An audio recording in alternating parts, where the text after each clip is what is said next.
ये एहतसाब की सर्कस जारी है। और कल आपने सुना होगा फवाद हसन फवाद साहब जो सेक्रेटरी टू प्राइम मिनिस्टर थे और 35 साल की सर्विस के बाद रिटायर हुए हैं, जो कुछ उन्होंने टीवी पर बयान किया है कि उनके साथ नैब ने क्या किया। इसके बाद मुझे उम्मीद है कि जो मौजूदा चेयरमैन नैब है उनका ज़मीर कुछ जागेगा। क्या नैब इसका हिसाब देगा? क्या जस्टिस जावेद इकबाल इसका हिसाब देगा? जस्टिस जावेद इकबाल को हिसाब देना पड़ेगा, ये मैं आपको बता रहा हूँ। नाजरीन, तफसीलात में जाने से पहले आपसे गुजारिश है कि अगर आप हमारे चैनल पर नए हैं तो प्लीज़ हमारे चैनल को सब्सक्राइब करें, लाइक करें और शेयर करें ताकि हमारी हौसला अफजाई होती रहे, और अपने कमेंट से ज़रूर आगाह करें ताकि हम अपनी नई आने वाली वीडियोज़ को बेहतर से बेहतर बना सकें। Thank you. यहाँ नहीं देगा तो एक और इंसाफ का मैदान भी लगेगा। उसमें आज भी कोई शर्म है जस्टिस जावेद इकबाल में ये कह दे कि किसने उससे ही मुकदमे करवाए हैं। इमरान खान जो दावे करता था, 3 उसने मुशीर रखे थे एहतसाब के, वो आज कहता है कि मैं नहीं करता था, ये मुझसे जनरल बाजवा करवाता था। जनरल बाजवा साहब कहते हैं मुझे पता नहीं है। जावेद इकबाल साहब से लोग मिलते हैं तो वो रो रो के कहते हैं जी मैं तो बड़ा मजबूर था, मुझे हुकूमत ब्लैकमेल करके काम करवाती थी। तो ये तमाशे जो लगे हैं इसका असर किसी की ज़िंदगी पर तो पड़ा है ना। क्या फवाद हसन फवाद साहब से आज नैब माफ़ी मांग ले? क्या ये ज़्यादा बात है? मुल्क के वज़ीर-ए-आज़म साहब को भी कह चुका हूँ, फिर कहता हूँ, जब तक आप इस नैब को ख़त्म नहीं करेंगे, इस इदारे को जड़ से उखाड़ कर नहीं फेंकेंगे, पाकिस्तान की हुकूमत नहीं चलेगी।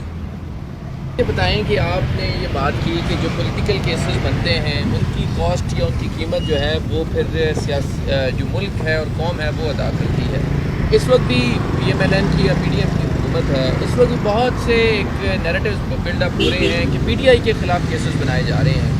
उसमें से कुछ केसेस ठीक भी होंगे, कुछ गलत भी होंगे।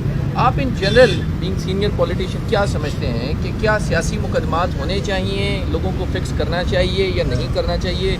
और इसके फिर ज़ाहिर बात है कॉस्ट पे कौम ही। देखिए, सियासी मुकदमात नहीं होते। सियासी मुकदमा बनाने की कोई किसी को इख्तियार नहीं है। अगर आपने कानून तोड़ा है, आपके खिलाफ मुकदमा बनना चाहिए, फिर उसको चलना चाहिए। आप किसी के मुकदमे बनाकर झूठे हद तक नहीं कर सकते। और मैंने इसलिए कहा कि असर जो है वो अवाम पर पड़ता है, क्योंकि अवाम के काम नहीं होते।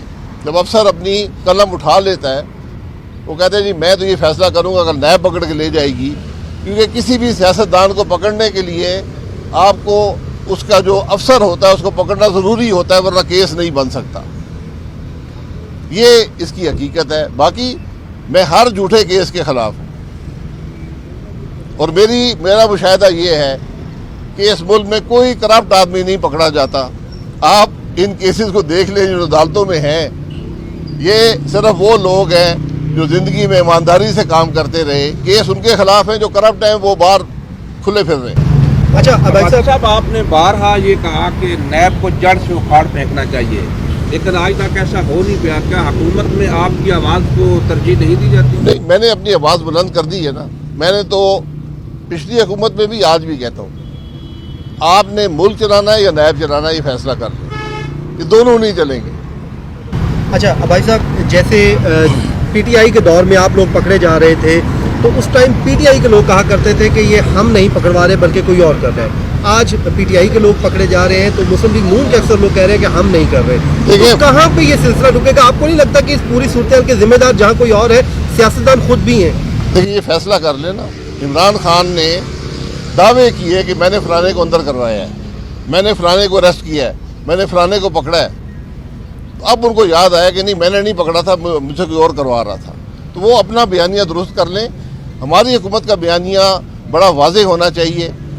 अगर केस बनना है, उस केस में जान होनी चाहिए, प्रोसिक्यूट करें डे टू डे बेसिस पर, और उस केस को मंतकी इंजाम पे पहुँचाएं। सर आखिर में ये बता दीजिएगा कि इमरान खान के आखिरी दौर में इस बात की बातचीत हो रही है कि शायद खकान अब्बासी को वज़ीर-ए-आज़म बनने की ऑफर थी, क्या ये बात दुरुस्त है कि आपको इस PTI के दौर मुझे इमरान खान ने कोई ऑफर भी वज़ीर-ए-आज़म बनने की किसी और ने कोई ऑफर की आपको? देखिए, मुझे वज़ीर-ए-आज़म जो है वो सिर्फ मेरी पार्टी बना सकती है, कोई और नहीं बना सकता।